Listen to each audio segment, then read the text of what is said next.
আমার দল বিএনপি, তারা কোনো রাজনৈতিক দলকে নিষিদ্ধ চায় না, আওয়ামী লীগকেও চায় না। রাজনৈতিক দল নিষিদ্ধ করিয়া ক্ষতি ছাড়া কোনো লাভ হয় না। এমনকি জামাত ইসলামরে যখন নিষিদ্ধ করার কথা আমি ফজলুর রহমান বক্তৃতা করে কইছি শিবিরে যখন, যে না দল নিষিদ্ধ করা যাবে না, দল নিষিদ্ধ করবে জনগণ। তবে যাটাকে ভাগারে পরিণত করছে, দেশটাকে নিঃস্ব করছে, তাদের প্রত্যেকের বিচার হওয়া আমি মনে করি। আওয়ামী লীগ করছে সিরিয়াসলি, তার ত্রুটিও আছে, তার বিচার হবে, কিন্তু তার বাড়ি পুরবা কেন? এই যে ছাত্রলীগের নিষিদ্ধ করছে, ছাত্রলীগ কি ঘুমায় রয়েছে নাকি মিছিল করে? এবং আপনি 3 মাস পরে দেখবেন নিষিদ্ধ ছাত্রলীগ, তাহলে তো দুইটা ক্ষতি হইল দেশের। একটা হলো তুমি নিষিদ্ধ করলা, হ্যাঁ সেই নিষিদ্ধটা সে মানলো না, এটা 2টা ক্ষতি। আইন মানে না, এবং আইন মানবে না, তো কেউই মানবে না। কাউকে নিষিদ্ধ করলে আইন মানবে না। হ্যাঁ নামবেই তো, দেখি নিষিদ্ধ তো মাঠে নামছে, সে তো ছাত্রলীগ তো মানলো না, কাজে নিষিদ্ধ করে কোনো সমস্যার সমাধান না। কাজে আমি মনে করি সবারই রাজনৈতিক অধিকার আছে, হ্যাঁ, তবে যারা গুলি করে মানুষ মারছে, যারা গুলি করার অর্ডার দিছে, যারা, কিন্তু একজন আওয়ামী লীগ করে তার কোনো দোষ নাই, সে ঘরের বই শুধু আওয়ামী লীগকে ভোট দেয়, শুধু এই অপরাধে তাকে তুমি গিয়া জেলখানায় ঢুকাইবা, তার নামে মিথ্যা মামলা দিবা, আর কোনোদিন সে বেল পাবে না, বা তাকে মারবা, তার ক্ষেত লুট করে, এইটা তো হইতে পারে না।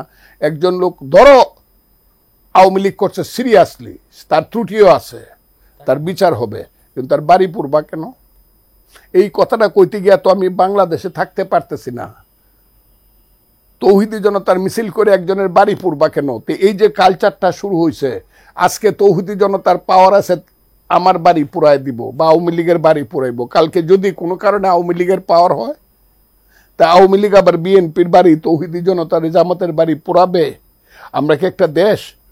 আমরা কি মনুষ্যত্ব বিবেকের সাথে চলছি পৃথিবীতে? পৃথিবী কি দেখছে যে এরা পরস্পরের বাড়িঘর পুরাপুরি করে রাজনীতির দ্বন্দ্ব নেয়া? আমি তো এই কথাটা বলি না, বাড়িঘর পোড়ানো যাবে না, যে অন্যায় করছে তার বিচার করতে হবে। আমি একজনের বাড়িঘর পুরায় দেয়, তার সন্তানকে আমি বাড়ি হারা করব কেন? তার সন্তানকে আমি সবকিছু হারা করব কেন? তার সন্তানের তো, শিশু সন্তানের তো কোনো দোষ নাই। তার বাপে যদি রাজনীতি করে, আমি তো এটাও মনে করি, এখন তো দেখতেছি জামাই মন্ত্রী ছিল, এমপি ছিল, সেই রাজনীতি কিন্তু এই দেশে আসবে। যেটা শুরু হয়েছে এই দেশে, এটা তো গুমরাহির পথে যাচ্ছে দেশ, অন্ধকারের পথে যাচ্ছে দেশ। অন্ধকারে যাওয়ার জন্য তো আমরা এই দেশে মুক্তিযুদ্ধ করি নাই, 30 লক্ষ লোক জীবন দেয় নাই। আমরা অন্ধকারের পথে ঢুকছি কেন? আর এইভাবে তো একটা দেশ চলতে পারে না। কি আপনাদের মনে হয় একটা দেশ, এখানে কোনো সরকার আছে, এদের কোনো নিঃশ্বাস প্রশ্বাস পাওয়া যায়? আপনি বিপদে পড়লে বলতে পারবেন আমি কোথায় যাব? একটা অরাজনৈতিক এবং একটা অনির্বাচিত সরকার, সেটার মধ্যে গোপনে গোপনে ষড়যন্ত্র করেন, বাজে রাজনীতি করার, এটা বাধা দিব না আমরা? আমাদের বয়স 72 বছর হয়েছে, আমি 77 বছর হয়েছে, আমি 60 বছর পলিটিক্স করি, দেশের জন্য সব শেষ করছি। আপনারা যা ইচ্ছা তা করবেন, আমরা আমাদের কথা বলবো না? যদি আপনাদের মতামত তাই হয়, তাহলে জনগণের কাছে যান, দ্রুত যান, দ্রুত এই দেশের 17 কোটি মানুষের অভিমত নেন, রিপ্রেজেন্টেশন নেন, একটা নিরপেক্ষ নির্দলীয় সরকারের অধীনে একটা সঠিক ভোট করেন। হ্যাঁ, যে কথাটা জনাব ইউনূস সাহেব বলছে, করেন একটা ভোট, দেখেন হু ইজ মেজরিটি, বাংলাদেশের মানুষ কি চায়। এইগুলা করবেন না, খালি দিনের পর দিন ইলেকশনের কথা কইলেই নতুন বউর মতো বুক গুমরা করে থাকবেন কেন? এটা কেমন কথা হলো? ইলেকশনের কথা কইলে আরে মনটা খুব খারাপ লাগে। বিনা ইলেকশনে ক্ষমতাতে কি চান আপনারা? চেহারা তো এক একজনের লাল টুকটুকে হইতেছে, আপেলের মতো হইতেছে, দেখতেছি তো। মানুষ কি চোখ অন্ধ করে রাখবে? বিবেক বন্ধ করে রাখবে? কিছুই বলবে না মানুষ? আপনারা তাই করতেছেন। কই, আমি তো ফজলুর রহমান দিয়ে এখনো রিক্সা দিয়ে হাইকোর্টে যাই। আমি ড্রাইভার রাখতে পারি না বলে গাড়ি চালাতে পারি না, তেলের দাম দিতে পারি না বলে গাড়ি চালাতে পারি না। আমি সেটা নাইবা বললাম, আমার ছেলে পেলেরা কি করে? এত সাদা তুলে খায় না, সবাই কাজ করে খায়, সবচেয়ে ছোটোটা ব্যারিস্টার। কাজে উপরের গুলা কি বুঝবার চেষ্টা করেন। আমি একটা গাড়ি চালাতে পারি না, আপনার 4 কোটি টাকা দামের গাড়ি চালান কেমনে? কী করে 25টা গাড়ি লিয়া 50টা মাইক্রোবাস নিয়ে এখানে যান? কেমন করে 100 গেট করেন বাড়িতে গেলে পরে? এগুলা কি? এটা তো অপসংস্কৃতি। রাজনীতি তো আপনারা ধ্বংস করে দিচ্ছেন, আমাদের ভবিষ্যৎ জেনারেশনকে তো আপনারা ধ্বংস করে দিচ্ছেন। এই দেশ থাকবে না যতদিন চন্দ্র সূর্য উঠবে। কিয়ামত না হবে ততদিন আল্লাহর এই দুনিয়ায় বাংলাদেশ থাকবে, বাংলাদেশের স্বাধীনতা থাকবে। আচ্ছা, এখন জামাত আর বিএনপির যে দ্বন্দ্বের কথা বলে আসছি বা বলছে মানুষ, এর জন্য কি আওয়ামী লীগ কোনো সুবিধা পাবে কিনা? আপনারা যদি দ্বন্দ্বে লিপ্ত থাকেন। আপনাকে আরো অনেকবার বলছি, আওয়ামী লীগ আগামী 10 বছর তার আর কোনো সুবিধা নাই।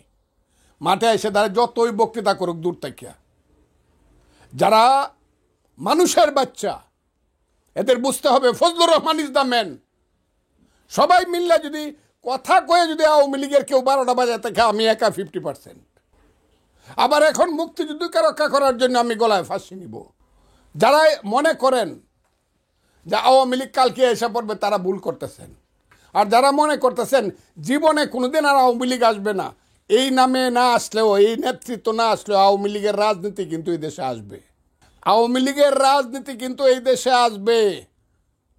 ওই যে গণতন্ত্র, ধর্মনিরপেক্ষতা, বাঙালি জাতীয়তাবাদ, সমাজতন্ত্র, এই রাজনীতি কিন্তু আসবে। এটা এখান থেকে কিন্তু নিশ্চিহ্ন হবে না, এটার পিছনে মানুষ থাকবে। এগুলো কইলে অনেক কথা কইতে চায় না তো। তারা সংখ্যায় কত? একটা দেশে বিপ্লব করতে 3 থেকে 3.5% মানুষের সমর্থন লাগে। ওই যে 3 থেকে 3.5% মানুষ কত? 60 লাখ। কথাটা খুব বোঝার চেষ্টা করেন। 60 লাখ মানুষ আন্দোলন করছে, 3 থেকে 3.5% মানুষ আন্দোলন। এটা কি সব কি বৈষম্য বিরোধী ছাত্র আন্দোলনের বা জামাতের লোক?